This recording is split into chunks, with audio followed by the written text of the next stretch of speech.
Hello विद्यार्थियों, सैनिक classes में आप सभी लोगों का स्वागत है। आज की क्लास में एक विशेष तौर से मैं अनाउंसमेंट करता हूं। हमारे परिवार में एक हमारे नए टीचर आए हुए हैं जो कि केडी सर हैं, जो कि आप लोगों को इतिहास पढ़ाने जा रहे हैं क्लास 6 का। ठीक है, तो आप इनसे आनंद लीजिए, ये कैसे पढ़ाते हैं, और इनसे ज्ञानवर्धक शब्दों को अपने पास इकट्ठा करिए। ठीक है, और विशेष तौर पे यहाँ पे सैनिक स्कूल का सिलेबस कवर किया जा रहा है। सैनिक school as well as class 6 syllabus NCERT। ठीक है, तो चलिए मैं अपने सर को माइक देता हूँ, वो आप लोग को अपने ज्ञान से रूबरू करेंगे और अपनी साथ साथ वो हिस्ट्री सिलेबस कंप्लीट कराएंगे टोटल। ठीक है, लीजिए सर। जैसा कि आप लोगों को आशुतोष सर ने बताया है कि हम आपको हिस्ट्री पढ़ाने वाले हैं और मेरा पूरा नाम कुणाल दुबे है। जैसा कि आप लोग जान सकते हैं कि हिस्ट्री हमारे जीवन में एक बहुत ही अहम रोल अदा करता है। जैसे कि हमें पता हो कि हमारे बीते या पूर्व वर्षों में क्या हुआ है। जैसे आप मान लीजिए कि आपके बहुत साल पहले, मतलब से कई हजारों वर्ष पहले, जब इस पे धरती पे मानव से पहले आदिमानव लोग रहते थे, तो वो लोग अपना जीवन यापन कैसे शुरू किए और कहाँ से शुरू किए और उसके आगे कैसे कैसे वो लोग प्रगति करते गए और हम आज इस वर्तमान काल में इस मुकाम तक कैसे पहुँचे हैं। और जैसे आप लोग देख सकते हैं कि हिस्ट्री का पहला अध्याय हम लोग का है क्या, कब, कहाँ और कैसे। मतलब कि हमें इस अध्याय में ये जानकारी पता चलेगी कि कब क्या हुआ, कहाँ से हुआ और कैसे हुआ। तो हिस्ट्री आप लोगों के जानने के लिए बहुत ही अनिवार्य सब्जेक्ट है। जैसा कि आप लोग देख पा रहे हैं कि हम लोग का पहली हेडिंग है कैसे पता लगाएं।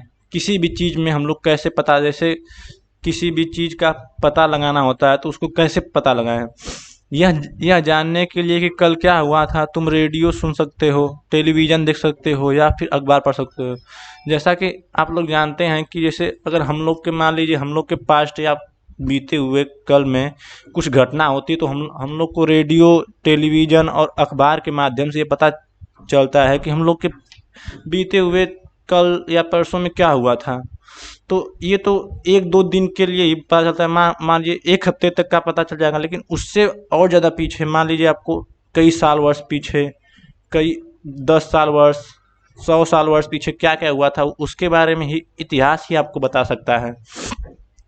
साथ ही यह जानने के लिए कि पिछले साल क्या हुआ था, तुम किसी ऐसे व्यक्ति से बात कर सकते हो जो तुम्हें उसके बारे में बता सकते। जैसे आप लोग घर में कोई आप लोग से वरिष्ठ आपके पापा हैं, उनसे वरिष्ठ उनके पापा हैं, यानी आप लोग के दादाजी, और उनसे वरिष्ठ आप उन दादाजी के पापा जी हैं। मान लीजिए से आप लोग की कई पीढ़ी ऐसे चलती है, तो कई पीढ़ियों में जैसे पता चलता है कि हम लोग के पीछे क्या क्या हुआ था। उन सब के बारे में हम लोग को पता चलता है अपने पूर्वजों से। अतीत के बारे में हम क्या जान सकते हैं। अतीत के बारे में बहुत कुछ जाना जा सकता है। जैसे लोग क्या खाते थे, कैसे कपड़े पहनते थे और कैसे रहते थे, और कैसे अपना भोजन, जैसे आखेट, फल फूल और पशुपालन, कृषि, शासक, व्यापारी और पुरोहित, शिल्पकार, मूर्तिकार और वैज्ञानिकों के जीवन की जानकारी हासिल कर सकते हैं। यही हम भी पता कर सकते हैं कि उस समय के बच्चे क्या खेलते थे, कैसे कपड़े पहनते थे, कैसी कहानियाँ सुनते हैं और कैसे नाटक देखते थे। जैसे आप लोग अब इस समय में देखते हैं तो नया ट्रेंड आया है कि कुछ भी देखना हो तो यूट्यूब से देख सकते हैं। यूट्यूब एक माध्यम है। और अब के कुछ ऐसे विगत वर्षों पहले ऐसा कुछ नहीं तो था। तो अपने पूर्वजों से अब उनके पिछले हिस्सों के बारे में पूछते थे कि जैसे पहले क्या होता था, कहानियाँ सुनते थे राजा महाराजाओं के बारे में। वैसा ही कुछ है हिस्ट्री में, जो आप लोग बहुत बहुत कुछ जानते हैं हिस्ट्री के बारे में। अपने पूर्वजों से, वैसे ही आज हम आपको अवगत कराएंगे। और कुछ इसमें लोग कहा करते थे। अब देखिए, पहले तो आप लोग यहाँ से जानने से पहले थोड़ा सा आप देख लीजिए ये मानचित्र। मानचित्र ये आप लोग ध्यान से देखिए, ये हमारे भारत का नक्शा है, जो आप लोग कहीं न कहीं तो देखे होंगे टीवी में या कहीं ऐसे घर में। बहुत लोगों के घर तो ऐसे ही टंगा रहता है। तो ये देखिए, ये हम लोग का भारत का नक्शा है, पूरी तरह से देख लीजिए, जिसमें हमें बस मुख्य पहाड़ी जैसे जहाँ इलाके दिखाए गए हैं जहाँ पे हम लोग के पूर्वज लोग बहुत रहते थे। जैसे आप देख सकते हैं, ये जो नीली नीली कलर की पट्टियां हैं या लाइनिंग जिसे आप कहते हैं, ये नदियों को शो कर रही हैं। और जो ऐसे ये जो जहाँ पे ये कुछ ऊबड़ खाबड़ सा लग रहा है, ये पहाड़ों को शो कर रहा है। जैसे कि आप लोग अब सब कुछ थोड़ा बहुत देख लीजिए इसमें कि कौन कहाँ पे कैसे है। जैसे अब आप देख सकते हैं कि इसमें नर्मदा नदी है ये। उसके बाद यहाँ पे देख सकते हैं किरथर है आपका, फिर ये सुलेमान है, और फिर यहाँ पे सिंधु नदी है, फिर आपके यहाँ पे गंगा नदी है, फिर आप यहाँ पे सोन नदी है, नर्मदा नदी है। क्योंकि पहले के लोग नदी के किनारे इसलिए रहते थे क्योंकि उन्हें खान पान, अच्छे आखेट या शिकार करने के लिए बहुत ही आसानी होती थी। तो पहले आप मानचित्र के बारे में बहुत बढ़िया से देख लीजिए, जिससे आपको सब कुछ पता रहे। जैसे कि आप देख पा रहे हैं कि मानचित्र में सिंधु नदी से लगे हुए काफ़ी छोटी बड़ी नदियाँ, जैसे कि झेलम नदी, चेनाब नदी, रावी नदी, सतलुज नदी, व्यास नदी, फिर यहाँ पे यमुना नदी, और यहाँ पे नर्मदा नदी, सोन नदी, गंगा नदी आदि के बारे में आपको बताया गया है। तो आप जैसा अपने किताब में देख रहे हैं कि मानचित्र में नर्मदा नदी का पता लगाइए। तो हम लोग तो अभी देखें नर्मदा नदी को, आइए आपको फिर दिखाते हैं नर्मदा नदी कहाँ पे है। ये देखिए, ये रही आपकी नर्मदा नदी। उसके बारे में क्या क्या कहा गया है ये देख लीजिए पहले। अब देखिए, आपको ये बताया गया है इसके बारे में कि कई लाखों वर्ष पहले लोग इस नदी के तट पर रहते रहे हैं। यहाँ रहने वाले आरंभिक लोगों में से कुछ कुशल संग्राहक थे जो आसपास के जंगलों की विशाल संपदा के परिचित थे। अपने भोजन के लिए वे जड़ों, फलों तथा जंगलों के अन्य उत्पादों का यहीं से संग्रह किया करते थे। जैसा कि आप लोग जान सकते हैं कि हमेशा कोई नदी के किनारे इसलिए रहता है क्योंकि सभी लोगों को नदी की ज़रूरत होती है, चाहे वो पेड़ हो, पौधे हों, इंसान हो, जानवर हों, सभी लोगों को पानी की बहुत ज़्यादा आवश्यकता होती है। इसीलिए सभी लोग नदी के किनारे रहते हैं, जिसके कारण इंसानों को हर चीज़ जैसे अपने खान पान और काफ़ी चीज़ों की अच्छी तरह से भरपाई हो जाती थी। तो यहाँ पे बताया गया है कि नर्मदा नदी के तट पे लाखों वर्ष पहले आप लोग के जैसे जो आदिमानव लोग रहते थे, वहीं से ही उनका आरंभ हुआ था रहने के बारे में। और फिर उन्होंने वहाँ के आसपास के जंगलों के विशाल संपदा से परिचित थे, और भोजन जैसे जड़ों में भोजन, फल और आखेट यानी शिकार करते थे। फिर उसके बाद अब तुम देखिए, आपके बुक में क्या कहा गया है, अब तुम उत्तर पश्चिम की सुलेमान और किरथर पहाड़ियों का पता लगाओ। अभी हम आपको बताएं, देखिए कहाँ पे है सुलेमान और किरथर पहाड़ियाँ। क्योंकि हम आपको जूम करते हैं तो आपको अच्छे से दिखाई देगा। देखिए, ये रही आपकी किरथर पहाड़ियाँ और ये रही आपका सुलेमान के बारे में बताया गया है। अब देखिए, ध्यान से पढ़िए। इस क्षेत्र में कुछ ऐसे स्थान हैं जहां लगभग 8000 वर्ष पूर्व स्त्री पुरुष ने सबसे पहले गेहूं देखिए यहाँ थोड़ा इम्पोर्टेंट है, देखिए आप लोग यहाँ से नोट कीजिएगा। ये देखिए 8,000 वर्ष पूर्व स्त्री और पुरुष ने सबसे पहले गेहूं का उत्पादन और जौ जैसी फसलों का उप उपजाना आरंभ किया था। यहीं से जो आपका ये सुलेमान और कीथर पहाड़ियां हैं, यहीं से ये आप लोग के गेहूं और जौ के को उपजाने का पहला, मान लीजिए पहले ही कोशिश की गई थी यहीं पे। और यहाँ पे लोग जैसे पालतू जानवर भेड़ बकरी गाय बैल पशु को पालते थे, जिसके कारण उनका जीवन बहुत ही सुगम और बहुत ही सरलता पूर्वक कट जाता था और उन्हें खान पान में कोई दिक्कत नहीं होती थी। और आप देख पा रहे हैं कि और फिर उसके बाद में बताया गया उत्तर पूर्व उत्तर पूर्व उत्तर पूर्व वर्गों में गारो तक गारो तथा मध्य भारत में विंध्य पहाड़ी का पता लगाया। जैसे आप देख सकते हैं कि जैसे यहाँ पे विंध्य पहाड़ी कहाँ है, देखिए आप लोग को बिल्कुल एकदम बीच में दिखा रहा होगा, नर्मदा नदी के बिल्कुल ऊपर विंध्य पहाड़ियाँ हैं। और उत्तर पूर्व यानी आप बता रहा है गारो बता रहा है, तो देखिए उसमें ढूंढ लीजिए गारो पहाड़ियाँ कहाँ है। ब्रह्मपुत्र नदी के जस्ट नीचे है गारो पहाड़ियाँ। इसको आपने ढूंढ लिया तो वो बता रहा है कि उत्तर पूर्व में गारो तथा मध्य भारत में विंध्य पहाड़ियाँ का पता लगाओ। हमने तो मैप में पता लगा लिया है। यह कुछ अन्य ऐसे क्षेत्र हैं थे जहाँ कृषि का विकास हुआ, जहाँ सबसे पहले चावल उपजाए गए, मतलब सबसे पहले चावल यहीं पे उपजाया गया। ये स्थान विंध्य के उत्तर में स्थित है, मतलब जैसे विंध्य के उत्तर, देखिए आप देख सकते हैं कि विंध्य कहाँ है। देखिए ये रहा विंध्य ये रहा, और देखिए इसके उत्तर में स्थित, मतलब यहीं पे इन्होंने चावल को उपजाए, जैसा कि आप देख पा रहे हैं।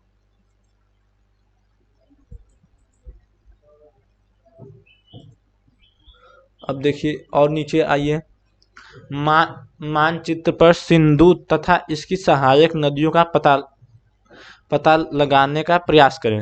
अब देखिए हम लोग खोजते हैं सिंधु नदी कहाँ, हमने आपको पहले ही इंट्रोडक्शन में बताया था। देखिए ये रहा आपका वो जहाँ पे कीर्थर पहाड़ियाँ हैं, उनसे जस्ट नीचे देख लेंगे सिंधु नदी से लगी हुई काफ़ी छोटी बड़ी नदियाँ हैं। जैसे आपको बताया था हम शुरू में ही, झेलम नदी, चेनाब नदी, रावी नदी, सतलुज नदी आदि ऐसी नदियां हैं जो सिंधु नदी से लगी हुई हैं। तथा आप और इसके बारे में देखिए क्या क्या बताया है। मानचित्र में सिंधु तथा इसकी सहायक नदियों का पता लगाने का प्रयास करें। सहायक नदियां इन्हें कहते हैं जो एक बड़ी नदी से मिल जाती हैं। जैसे आप लोग जानते हैं कि सहायक किसी भी कार्य में देख लें, चाहे मान लीजिए ये तो नदी है, आप कहीं दूसरे कार्य में देख सकते हैं जहाँ पे जैसे आप लोग के सहायक होते हैं जो बड़ों की बात मानते हैं या बड़ों का कहना करते हैं, उन्हें सहायक कहते हैं। तो ऐसे ही सहायक नदियाँ होती हैं जो जैसे एक बहुत बड़ी नदियों से मिल जाती हैं। लगभग 4700 वर्ष पूर्व इन्हीं नदियों के किनारे कुछ आरंभिक नगर फले फूले। जैसे इसमें बता रहा है कि सिंध नदी के लगे हुए जो सहायक नदियाँ थी, उन्हीं के तट पे कुछ गांव थे जो बहुत ही दिनों से फले फूले हैं। समुद्री तटवर्ती इलाकों में नगरों का विकास लगभग 2500 वर्ष पूर्व हुआ। मतलब वो लोग वहाँ से 2500 वर्ष पूर्व अपना वहाँ पे मतलब गांव को बसाए हैं। अब इसके बाद आप देख सकते हैं कि गंगा तथा इसकी सहायक नदियाँ जैसे सोन नदी का पता लगाएं। अब फिर से आप मानचित्र में जाएं और आपको बताया, देखिए गंगा नदी बताया, देखिए ये है आपकी, देखिए ये है आपकी गंगा नदी, ये देख पा रहे हैं जहाँ हम गोला पा रहे हैं, ये है गंगा नदी। और इसके बाद ये है आपकी सोन नदी। गंगा नदी और सोन नदी को आप देख पा रहे हैं, देखिए ध्यान से देखिए, ये है आपकी गंगा नदी, और आपकी यहाँ पे ये है सोन नदी। इसके बारे में क्या बताया गया देखिए, गंगा नदी के दक्षिण में इन नदियों के आसपास का क्षेत्र प्राचीन काल में मगध या वर्तमान में बिहार के नाम से जाना जाता है। आप तो मगध कम लोग जानते हैं, बिहार तो काफ़ी लोग जानते हैं। बिहार बिहार एक प्रदेश है, जैसा कि हमारा यूपी है वैसे ही एक बिहार प्रदेश है। और मगध मगध इसे मतलब इतिहास में मतलब से कई सौ वर्ष पूर्व इसी बिहार को हम लोग मगध के नाम से जानते थे। मगध को तो आप जानते हैं, जैसे आप लोग कई जैसे सीरियल आता था बहुत पहले चंद्रगुप्त मौर्य, उसमें दिखाता था कि एक मगध के बहुत क्रूर शासक लोग रहते, मतलब बहुत बहुत क्रूरता से प्रजा पे कहर डालते थे। वहाँ एक मगध था, मगध नाम से जाना जाता था। इसके शासक बहुत शक्तिशाली थे और उन्होंने एक विशाल राज्य स्थापित किया था। जैसे हम लोग आपको बता रहे थे ना कि वहाँ के शासक लोग बहुत बहुत जैसे बहुत बहुत ही शक्तिशाली थे। वो लोग किसी को भी पराजित कर सकते थे, और उन्होंने इसे एक बहुत विशाल राज्य स्थापित कर दिया था मगध को। देश के अन्य हिस्सों में भी ऐसे राज्यों की स्थापना की गई। भारत के मध्य देश आप जानते हैं, भारत के अन्य राज्यों में भी इसकी स्थापना की गई, ऐसे ही शक्तिशाली राज्यों की। लोगों ने सदैव उपमहाद्वीप के एक हिस्से से दूसरे हिस्से तक यात्रा की। जैसे आप लोग जानते हैं, जान सकते हैं, जैसे महाद्वीप, जैसे मान लीजिए आप देख रहे हैं यहाँ पे ये जो महाद्वीप है यहाँ पे दिखा रहा है आपको, लक्षद्वीप हुआ, अरब सागर हुआ, बंगाल की खाड़ी, हिंद महासागर, ये सब महाद्वीप जहाँ से आप लोग यात्रा बहुत पहले सब लोग करते थे, वैसा ही मान लीजिए यात्रा होती थी। हिस्से तक यात्रा की। कभी कभी हिमालय जैसे ऊंचे पर्वतों को, पहाड़ी, रेगिस्तान, नदियाँ तथा समुद्रों के कारण यात्रा जोखिम रही। जैसे आप लोग जानते हैं कि अब पहाड़ों से कोई यात्रा करके आएगा तो उसके जोखिम की बात तो रहेगी। आप देख सकते हैं यहाँ पे हिमालय हिमालय देखिए एक भारत का छोर है, देख सकते हैं। जैसे ये जो ऊंचा छोर है, जैसे ये भारत का आप देख रहे हैं, ये एक पहाड़ नुमा है, जिसको जिसको पार करके लोग आते थे भारत में, अपना सब व्यापार के लिए आते थे भारत में। तो वही बताया जा रहा है कि पर्वतों जैसे रेगिस्तान, नदियाँ, समुद्रों के कारण यात्रा करना बहुत जोखिम भारी होती थी। फिर भी ये यात्रा उनके लिए असंभव नहीं थी। जिनको अपना व्यापार, जैसे जो विदेश से लोग आते थे, हम लोग के भारत के अलावा जो लोग और कहीं से आते थे, उनके लिए जोखिम तो था लेकिन असंभव नहीं था यात्रा करना।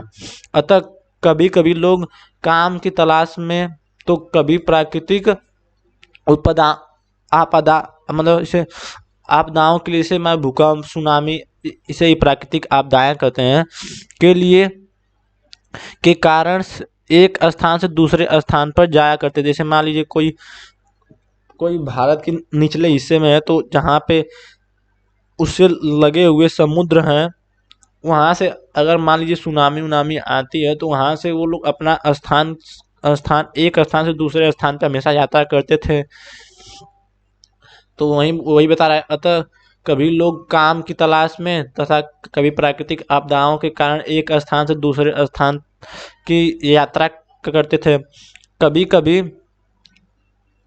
कभी कभी सेनाएं दूसरे क्षेत्रों पर विजय हासिल करने के लिए जाती थी। जैसे मान लीजिए अब यहाँ पे कई ऐसी राज्य थे, जैसे मान लीजिए आप यही आपका बता, जैसे मान लीजिए ये आपका मगध है, मगध से अगर कोई दूसरा, आप बताया था ना कि मगध एक बहुत शक्तिशाली राज्य जो जो काफ़ी जैसे राज्यों को हड़पता था या उन पर चढ़ाई करता था, जिसके कारण वो काफ़ी जैसे राज्यों को अपने राज्यों में शामिल करता था। उसी तरह ये बता रहे हैं आपको कि विजय हासिल करने के लिए जाती थी। इसके लिए अतिरिक्त व्यापारी कभी काफिलों में तो कभी जहाज़ों से अपने साथ मूल्यवान वस्तुएं लेकर एक स्थान दूसरे स्थान तक जाते थे। जैसे आपको बताया ना कि व्यापारी लोग अपने सामान की बिक्री करने के लिए बहुत सारा सामान लेके आते थे। एक स्थान से दूसरे स्थान तक सफ़र करते थे, या जैसे कह सकते हैं कि जहाज़ों की सहायता से या पैदल, या चाहे जैसे बैलगाड़ियों की सहायता से वो लोग यात्रा करते थे और अपने साथ मूल्यवान वस्तुएं लेके आते थे। धार्मिक गुरु धार्मिक गुरु लोगों को शिक्षा और सलाह देते हुए एक गांव से दूसरे गांव तक, कस्बे से दूसरे कस्बे तक जाया करते थे। जैसे पहले के लोग जो लोग गुरु थे, वो लोग धर्म के बारे में सबको बताने के लिए एक गांव से दूसरे गांव तक हमेशा यात्रा करते थे। कुछ लोग नए रोचक स्थानों का खोजने की चाह में उत्सुकता से भी यात्रा करते। जैसे कुछ लोग कुछ नया, जैसे अभी आप जाएंगे तो आपको कहीं कुछ नया मिल जाएगा तो आप बहुत ही खुशी से कहेंगे कि देखिए हम यहाँ पे गए थे तो हमें ये नई चीज़ देखने को मिली। वैसे ही बहुत लोगों के अंदर ये जज्बा था कि वो कुछ नया खोजें, तो वो उसलिए ये यात्रा करते थे कि कुछ न कुछ नया मिल जाए। और कुछ लोगों को एक एक दूसरे के विचारों को जानने का अवसर मिलता था। जैसे मान लीजिए आप अभी अपने गांव में हैं, और कहीं मान लीजिए आप अपने बाजार में हैं और आप अपने नानी के यहाँ कहीं भी कहीं जाते हैं, कहीं दूसरे बाजार में, तो आपको वहाँ के लोग के बारे में जानने के को मिलता है। जैसे आप लोग तो अभी छोटे हैं तो यहीं तक हैं, अगर आप लोग जब बड़े होंगे तो जब आप एक राज्य से दूसरे राज्य में जाएंगे तो आप लोगों की वहाँ की भाषाएं बहुत अलग मिलेगी, वहाँ के मतलब पहनावे बहुत अलग मिलेंगे, तो उसके उसको जानने के लिए लोग बहुत उत्सुक रहते थे और यात्रा करते थे। तो बस आज के लिए इतना ही। तब तक आप लोग पढ़ते रहिए जो हम बताए हैं। खासकर आप लोग जो ये जो मानचित्र है उसको आप लोग खास कर तैयार कीजिए। ये जो मानचित्र है, क्या हम इरेज कर देते हैं इसको। जैसे आप लोग को बताया था ना कि यहाँ पे मेन है कि इसे इन सबको जानना।